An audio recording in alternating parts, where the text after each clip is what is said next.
continuación, invitamos a Francisco Javier Bedoya, él es ingeniero de sistemas, RAD PM y Technical Support de LATAM, Bayer Colombia. Nos va a hablar sobre innovación y eficiencia en el flujo de trabajo de adquisiciones de imágenes. Bienvenido, Francisco, y muchas gracias por estar con nosotros. Muchas gracias, doctor. Bueno, muy buenas tardes. Gracias por la invitación. Como comentábamos, el objetivo es entonces hablar un poco, continuar hablando de la parte de innovación y la eficiencia en la adquisición de imágenes. Uno de los puntos más importantes de pronto y antes de iniciar es compartir esta imagen, que nos lleva a pensar un poquitico en la parte de armonía. Yo creo que todos nos sentimos bien cuando estamos reunidos compartiendo un momento agradable con nuestras familias, con nuestros amigos y disfrutamos de ese momento. Pero ¿qué pasa cuando en algún momento la salud de alguno de ellos, especialmente de nuestros familiares o estas personas allegadas, tienen algún tipo de inconveniente? Pasamos de ser nosotros los tecnólogos o las personas, los ingenieros, y pasamos a ser pacientes. El año pasado quiero comentarles una historia. Tengo un hijo en ese momento de 15 años, requirió de un estudio de imagen diagnóstica, una resonancia. Y durante esos casi 40 minutos que estuve en la sala con él por ser menor de edad, tuve la oportunidad de pronto de validar un poco cómo es el procedimiento que se realiza por parte de los profesionales de la salud, del tecnólogo, desde la persona que hace la recepción directamente del paciente, tiene todo el procedimiento y el proceso y el flujo de trabajo que se realiza directamente allí.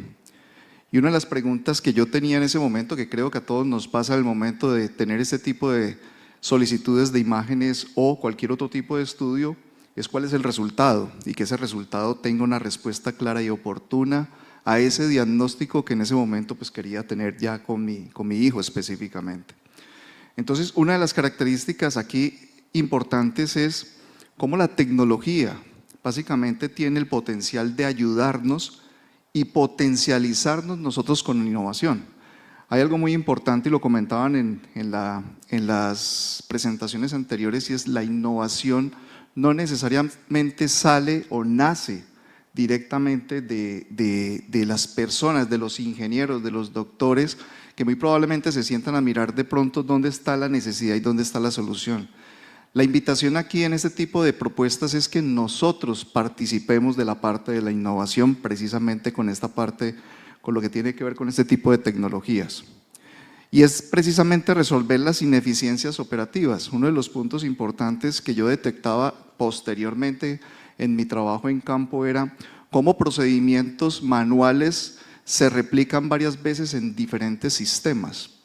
En el caso de lo que tiene que ver con los sistemas de inyección, específicamente algo tan simple como es el proceso de captura del peso del paciente en un momento determinado, o viene directamente al momento de que el paciente se registra en el procedimiento, o el peso del paciente muchas veces, en la gran mayoría, se pregunta al momento de realizar el estudio, pero no hay un pesaje del paciente específicamente. Entonces, ¿cómo ustedes en un momento determinado se identificaba que el valor real del peso del paciente para una imagen contrastada es muy importante a realizar el procedimiento?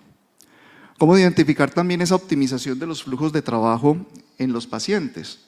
Cómo desde que ingresa nuevamente el paciente, se hace el proceso de registro, se le informa al paciente qué procedimiento se va a realizar, directamente podemos hacer ese proceso de optimización. Y por último, mejorar el diagnóstico del paciente con esa respuesta clara y oportuna que, como indicaba previamente, esperaba al momento de finalizar el resultado. Pero para trabajar con tecnología y con innovación, básicamente tenemos diferentes retos, y entre ellos es, en la región Américas, básicamente, en los últimos 5 años se han implementado o instalado más de 10.000 dispositivos médicos en la región. El uso de dispositivos como soporte aislado. En el caso de los sistemas de inyección y otros dispositivos médicos, son dispositivos que trabajan de forma aislada. ¿Qué quiere decir esto? Que es un sistema que aplica o que soporta la inyección mecánica del medio de contraste, pero no teníamos más información. Al momento de hacer un seguimiento, después de presentar, por ejemplo, un evento adverso o de presentar cualquier tipo de requerimiento posterior al estudio, era complejo hacer ese procedimiento. Y es aquí donde identificamos cómo podemos potencializar ese tipo de funcionalidades. El aumento de los procedimientos, especialmente en nuestra población latinoamericana de envejecimiento, ha incrementado directamente todo lo que tiene que ver con la parte de los estudios diagnósticos.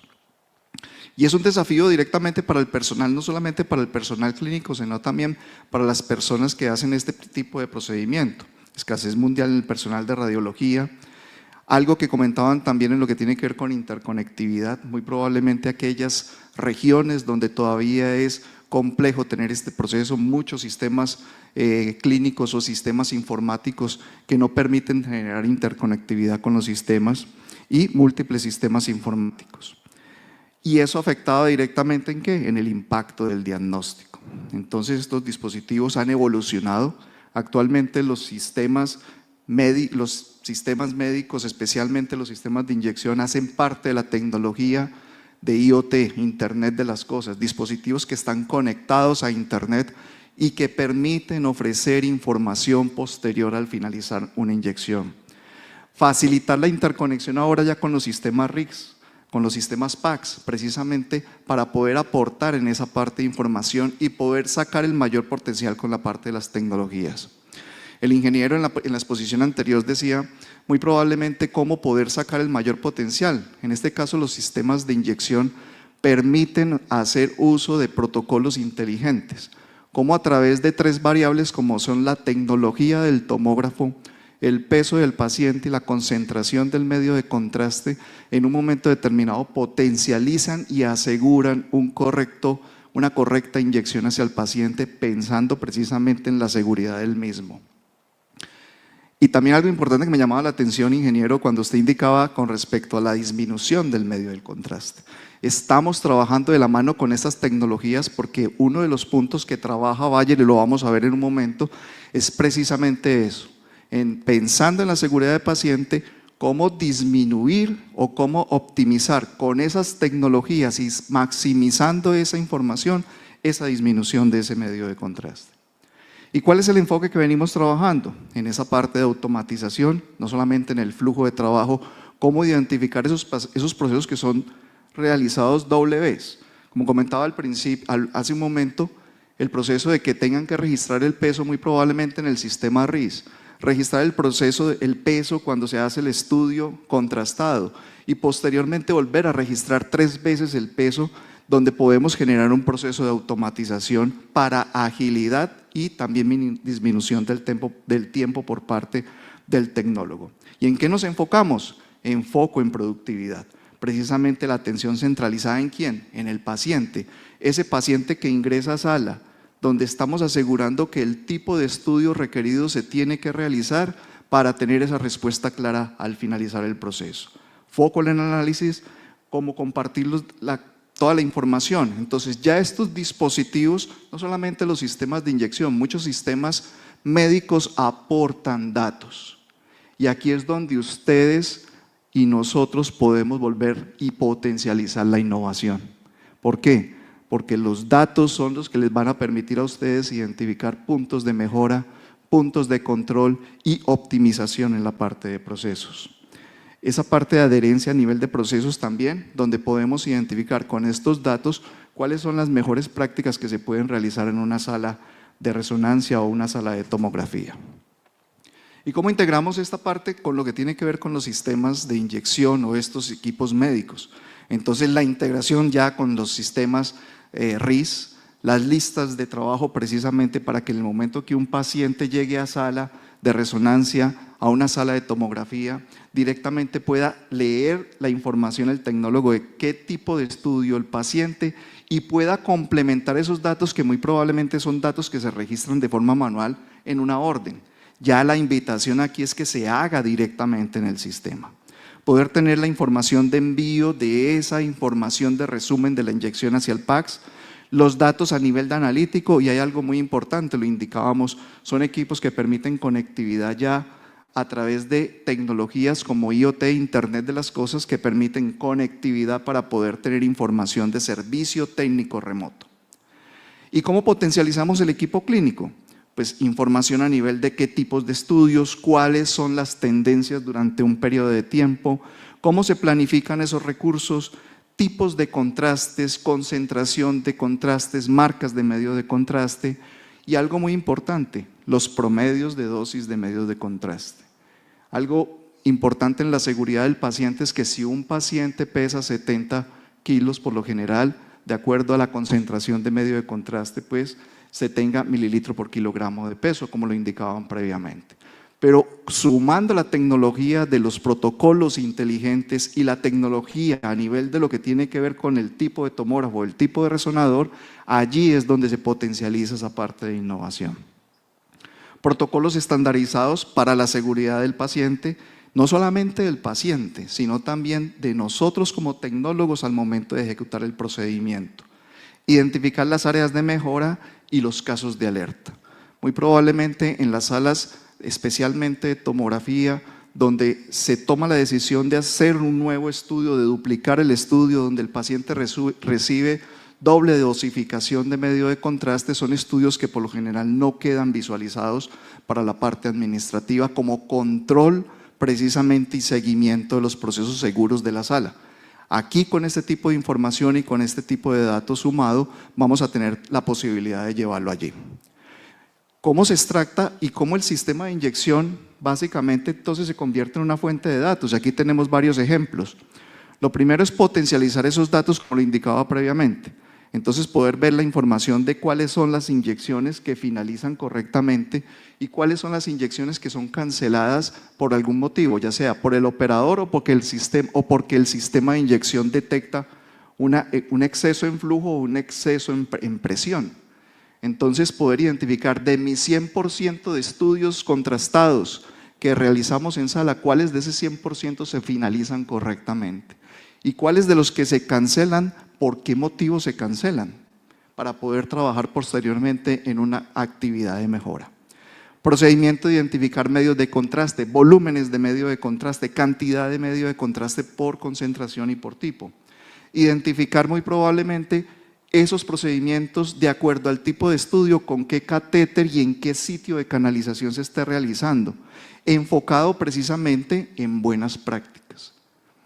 Las fundaciones y especialmente la Fundación Valle Lilí muy probablemente trabaja en este tipo de estructuración, asegurando el procedimiento, asegurando la parte de atención hacia el paciente. En lo que tiene que ver con la información asociada, entonces va enfocada a la seguridad del paciente y algo muy importante en la calidad de datos. Esa información que muy probablemente se registra manualmente en la orden, una vez se registra en el sistema de inyección se convierte en un potencial precisamente para tener ese tipo de dato analítico. En la parte superior un ejemplo de cómo el promedio de medio de contraste se utiliza por kilogramo de peso, específicamente en diferentes tipos de estudio. Vamos a poder tener la información de cuánto medio de contraste se suministra en un periodo de tiempo basado en promedio de dosis de peso y poder tener la información, si tenemos más de un sistema de inyección instalado, poder tener el comparativo del uso de la sala, muy probablemente para hacer el seguimiento de la información. Esto nos permite tener estudios y tendencias y dosis por peso. Si bajamos un poco más al detalle de la información, nuevamente, como fuente de información, vamos a tener los datos asociados a qué tecnólogos y cantidad de estudios, promedio por peso, información de cuáles son los estudios que más se realizan en sala y en qué horario, asociado directamente al promedio de las inyecciones que se realiza por parte de los tecnólogos a nivel de promedio de medio de contraste. Entonces aquí el objetivo que se quiere trabajar y que trabajamos en conjunto es cómo ustedes se convierten en potencializadores de analizar esta información y lograr esa adherencia a los protocolos. Si un estudio específico vemos un tecnólogo que está teniendo una tendencia al alza, muy probablemente poder llevarlo a optimizar y, como decía previamente, a tener un proceso a nivel de seguimiento de esos protocolos. Aquí está enfocado en la parte de tecnólogos y en la parte de datos demográficos. Y algo muy importante, lo que muy probablemente no es visible en las salas de tomografía, especialmente en las salas de resonancia, esos registros o ese proceso que no queda visual, que no se verifica muy probablemente, y aquellos estudios que se duplican. Este tipo de tablero o este tipo de información ha permitido ya en implementaciones en productivo identificar muy probablemente procesos donde se duplica el estudio, donde se hace nuevamente un estudio contrastado, donde el paciente de 70 kilos se le suministra 150 mililitros de medio de contraste. Y es allí donde podemos nosotros tener y trabajar directamente en cómo identificar para generar puntos de mejora, puntos de control y optimización y adherencia a nuestros tecnólogos, y no solamente los tecnólogos, sino adherencia a los procesos en sala para un proceso de optimización. Este es un ejemplo que ya tenemos en este momento, es una institución que realiza 15 estudios contrastados día aproximadamente, donde cuando se inicia y se hace la implementación de este tipo de tecnologías que facilitan registrar los datos reales suministrados al paciente de acuerdo al tipo de estudio. En la parte superior, la información que se tenía al momento de hacer la implementación, que era lo que el sistema de inyección registraba con los datos. Tenemos diferentes tipos de estudios, los estudios de abdomen y pelvis, con un promedio de 1.13 mililitros por kilogramo de peso, el angio-TC básicamente con 1.11, el angio-TEP con 0.95, el tórax de rutina con 1.12 y tenemos los TAC de abdomen con 1.18. Trabajamos en conjunto directamente con esta institución, donde la institución nos decía queremos llegar a una optimización y queremos una adherencia a los tecnólogos para usar correctamente los protocolos, pensando en precisamente manteniendo calidad de imagen, pero optimizando el medio de contraste. El objetivo era, en el caso de abdomen y pelvis, llegar a 0.9, en el caso de angioTAT 1.0, angiotep 0.9, tórax de rutina 0.9 y 1.2 en tórax de abdomen. ¿Y cuál fue el resultado específicamente? Esta data se empezó, el momento que se instaló el sistema de inyección empieza a capturar los datos, se inicia en el 2022, como lo comentaba previamente en el caso de los estudios de abdomen y pelvis, ¿sí? El objetivo era el 0.9 mililitros por kilogramo de peso, iniciamos con 1.13, en el 2023 con buenas prácticas de uso de protocolos y Smart Protocols, estábamos en 1.03 y en el 2024 se logró el 0.93 mililitros por kilogramo de peso. Entonces, lo comentaban en la charla anterior, Bayer viene trabajando específicamente en el proceso de, no es directamente maximizar el uso del medio de contraste, sino optimizar el medio de contraste. El medio de contraste, los consumibles. Estamos en estos momentos en una situación donde nos exigen en la región, en Latinoamérica, en todas las regiones, en todos los países, nos exigen optimizar los recursos. Y este es un proceso que les facilita a ustedes ser innovadores en sacar información, tener información y hacer uso de la información. Al final teníamos entonces el promedio en lo que tiene que ver con 78 en cada uno de los años, 78 mililitros, 71 en el 2023 y 2024, 64 mililitros con un paciente promedio de 69 kilogramos, teniendo una optimización en este caso del 9.9%. Si eso lo llevamos a mililitro por costo, muy probablemente se empiezan a ver las matemáticas en lo que tiene que ver con optimización del medio de contraste. El resultado en los estudios de tórax y rutina, 0.9 era el objetivo, empezamos en el 2023 registrando este tipo de información con 1.12 y se logró el 0.92. Pacientes promedio 66 kilogramos de peso, básicamente, y teníamos 61 mililitros suministrando en este tipo de estudios.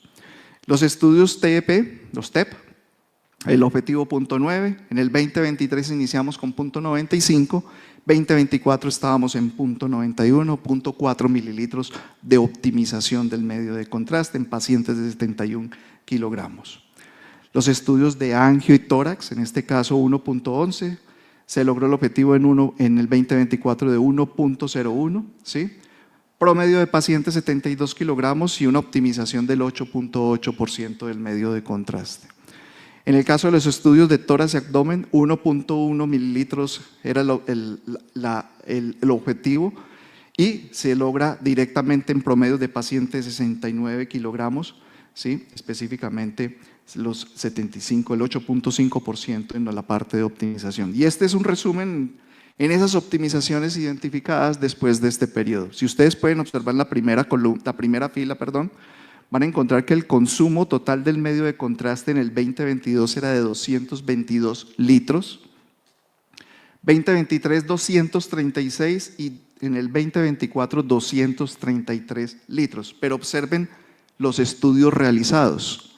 En el 2022 teníamos 3.115 estudios que fueron realizados contrastados. En el 2023 tuvimos un incremento de 3.446 y en el 2024 pasamos a 3.531.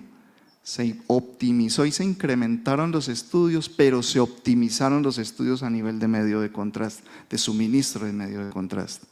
Y el volumen promedio del medio de contraste pasó de 71 mililitros a 66 mililitros en esos estudios que fueron objetivos. Aquí básicamente se trabajaron 5 o 6 tipos de estudio en una institución que muy probablemente puede estar por el orden de alrededor de 15, 20 estudios contrastados.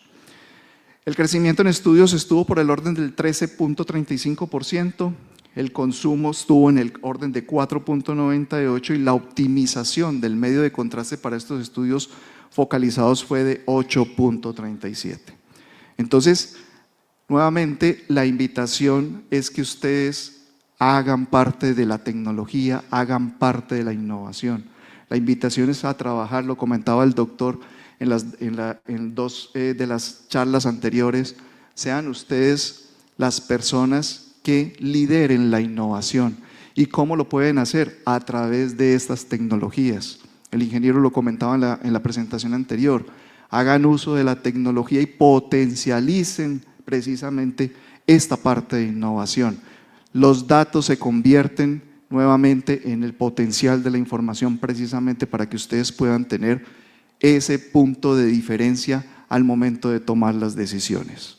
Muchas gracias.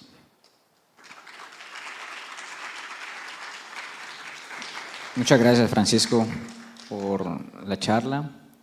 Nos vemos ahorita en el foro de discusión. Muy interesante ver la optimización del medio de contraste.